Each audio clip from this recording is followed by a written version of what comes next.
Are you terrified of the ocean? Maybe you were shown Jaws a little too early in your childhood, like I was. You ever go to the beach and look at how vast the ocean is and go, oh hell no, I'm not getting in that. Have you ever wondered what Scotland is like? Let me tell you, I got the perfect game for you. It's called Still Wakes the Deep. Now, I saw this game originally first on TikTok whenever it was announced in kind of an early access, and they were pleading with everyone to please support their game. And at the time, it was kind of just like a mental note of, alright, that looks pretty cool. I'll check on it in like 6 months.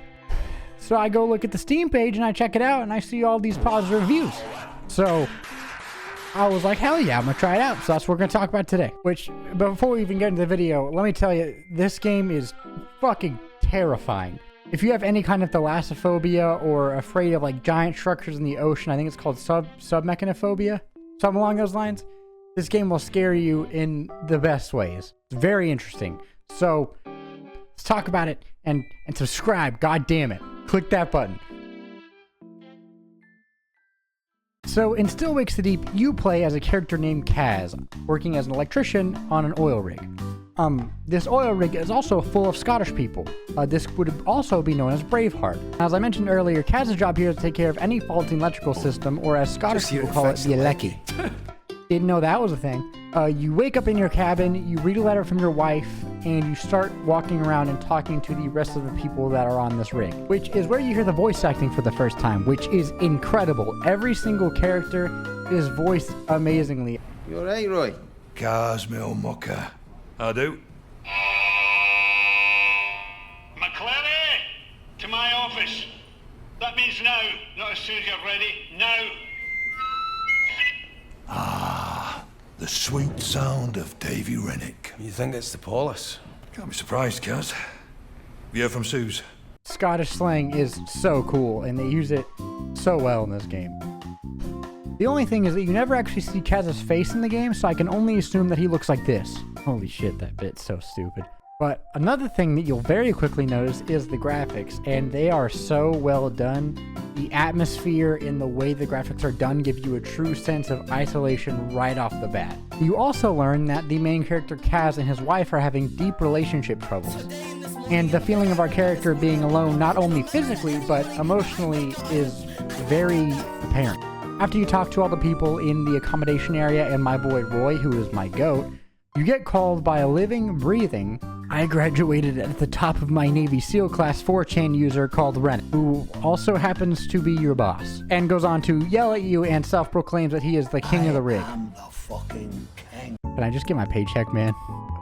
Please.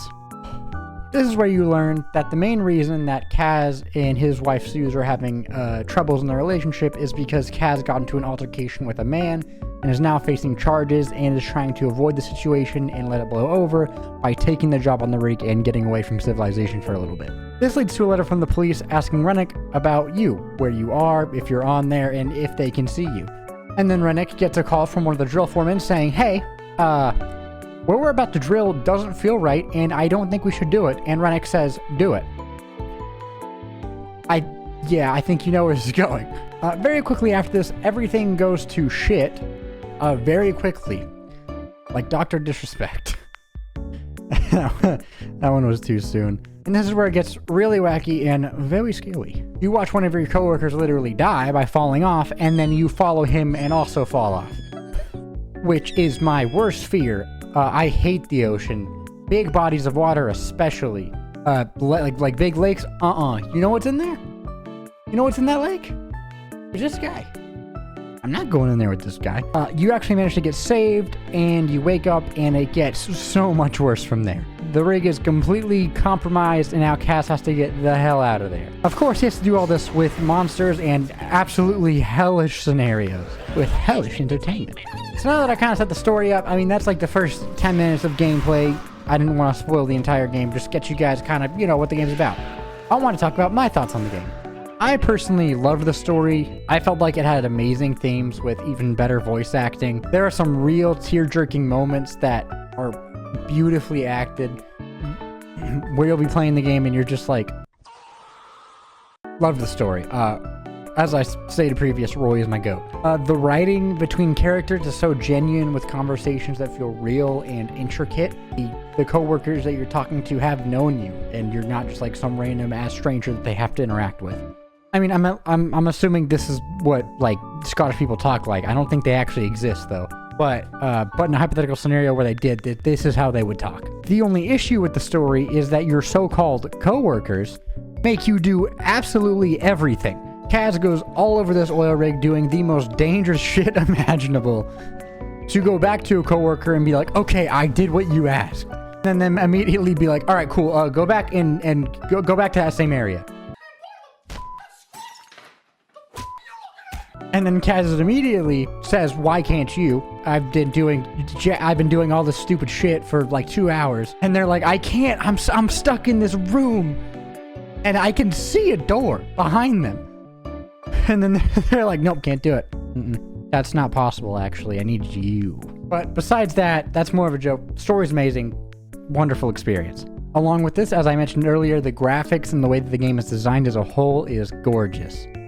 The way that every hallway and room is so incredibly detailed, but also gives off a very eerie feeling that you're being watched almost, and you can't see your entire surroundings.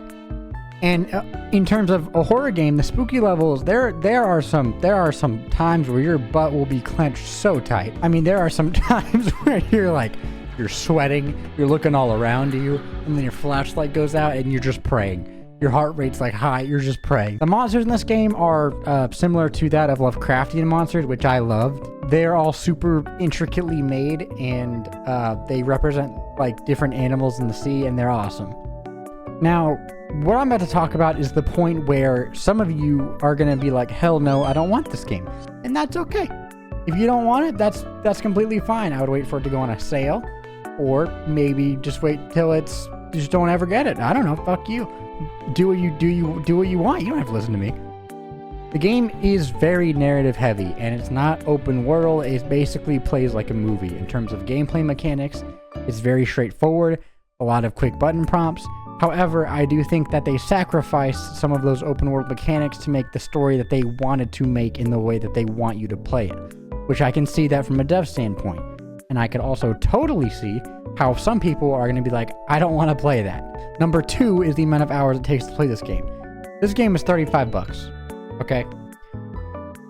It took me like 3.5 hours to beat this game, and yes, that is very short, but the quality of the game from a not very big company is very high. So I'm going to let you decide whether you think that is worth it or not. I personally enjoyed it very much, but my opinion can very much differ from yours. I love a good story. I enjoy it so much, so I really didn't mind that this was a narrative-heavy game. I love just experiencing very well-written stories, even if it doesn't have the most amount of gameplay. And yes, the game is as short as my attention span. But overall, that's pretty much all I really have to say. This is a shorter video because it's a shorter game. If you're iffy on it, I would just wait for it to go on a sale. But if you love horror and narrative games, I would highly recommend it, and go support the developers if this is the kind of stuff you enjoy, because I would love to see them make more. But I think that's it. My name is Cambrodia. I hope that you guys really enjoyed, and I'm going to try to get another video out this week. Have a great rest of your day, and I will see you guys next time.